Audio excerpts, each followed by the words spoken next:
Congress party को छोड़ गिरिराज सिंह मलिंगा ने भारतीय जनता पार्टी का दामन थाम लिया और भारतीय जनता पार्टी ने भी आखिरी 3 नामों की जो सूची जारी की देर रात, उसमें गिरिराज सिंह मलिंगा को बारी से ही मैदान में उतार दिया।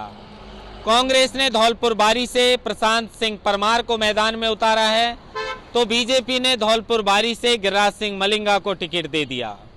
2008 में पहली बार गिरिराज सिंह मलिंगा ने बहुजन समाज पार्टी से चुनाव लड़ा था और 2008 में जब सरकार कांग्रेस की बनी थी, उस समय 6 बसपा के विधायकों ने कांग्रेस ज्वाइन की थी, कांग्रेस को समर्थन किया था। उसमें एक थे गिरिराज सिंह मलिंगा। लेकिन 2013 के विधानसभा चुनाव में मोदी लहर चलते कांग्रेस 200 में से 21 सीट पर सिमट कर रह गई, लेकिन इन 21 सीटों में अपनी सीट निकालने में कामयाब हुए थे गिरिराज सिंह मलिंगा। बारी से उनको जीत हासिल हुई थी, लेकिन उनका कॉन्फिडेंस बढ़ चुका था और अब गिरिराज सिंह मलिंगा दबंगई करने लगे थे। कई उन पर दबंगई के आरोप लगे, धमकाने के आरोप लगे, लेकिन उनके जो समर्थक थे उनमें गिरिराज सिंह मलिंगा का वर्चस्व बढ़ता नजर आ रहा था। 2018 के विधानसभा चुनाव में कांग्रेस ने उनको फिर से टिकट दिया और मैदान में उतारा और गिरिराज सिंह मलिंगा अपनी सीट तीसरी बार निकालने में कामयाब हो गए। गिरिराज सिंह मलिंगा का विवादों से भी काफी नाता रहा है। धौलपुर के एक कुख्यात डकैत हैं जगन गुर्जर, उस जगन गुर्जर से भी इनकी काफ़ी अनबन थी। उन्होंने वीडियो वायरल कर गिरिराज सिंह मलिंगा को जान से मारने की धमकी दी थी, लेकिन मुख्यमंत्री अशोक गहलोत ने इस पर जो है खेद जताया और तुरंत प्रभाव से जगन गुर्जर है उसको अरेस्ट करने के लिए एक टीम गठित करने का आदेश दिया और कहा कि एक विधायक को सरेआम एक डकैत मारने की धमकी दे रहा है, इससे बड़ा कुछ हो नहीं सकता।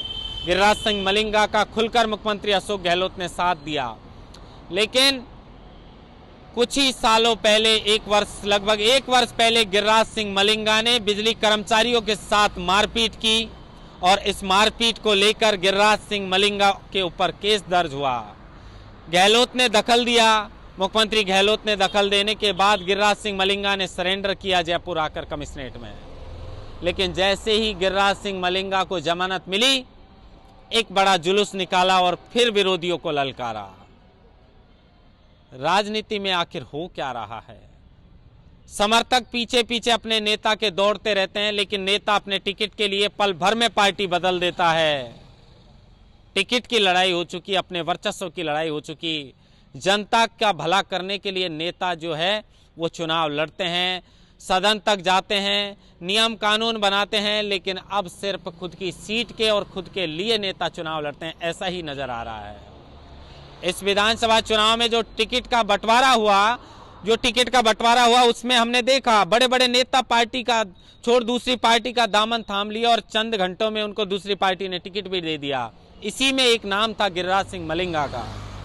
कुछ दिन पहले तक गिरिराज सिंह मलिंगा केंद्र सरकार जो भारतीय जनता पार्टी है उसके केंद्र पर निशाना साधते रहते थे, आरोप लगाते रहते थे। अब उन्हें दिक्कत हो गई। उन्होंने कहा कि गहलोत सरकार ने मेरे ऊपर उल्टे सीधे केस दर्ज करवाए हैं और मैं उन्हीं की सरकार में विधायक होते हुए मेरी बिल्कुल भी चलती नहीं है, मेरी कोई सुनवाई नहीं है। मैंने दुखी होकर कांग्रेस का दामन छोड़ा है। लेकिन 15 साल से तो गिरिराज सिंह मलिंगा कांग्रेस परिवार के साथ ही थे। आखिर 15 साल बाद ही क्यों गिरिराज सिंह मलिंगा को कांग्रेस से इतनी परेशानी हुई? खैर जो भी है, लेकिन इस बार धौलपुर बारी से गिरिराज सिंह मलिंगा और प्रशांत सिंह परमार के बीच कांटे की टक्कर है।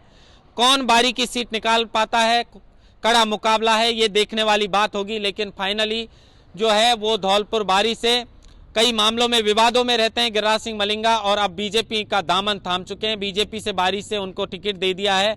अब टिकट देने के बाद वो सीट निकाल पाते हैं कि नहीं निकाल पाते, ये देखने वाली बात होगी। महेंद्र मासरोटा, TV9 जयपुर।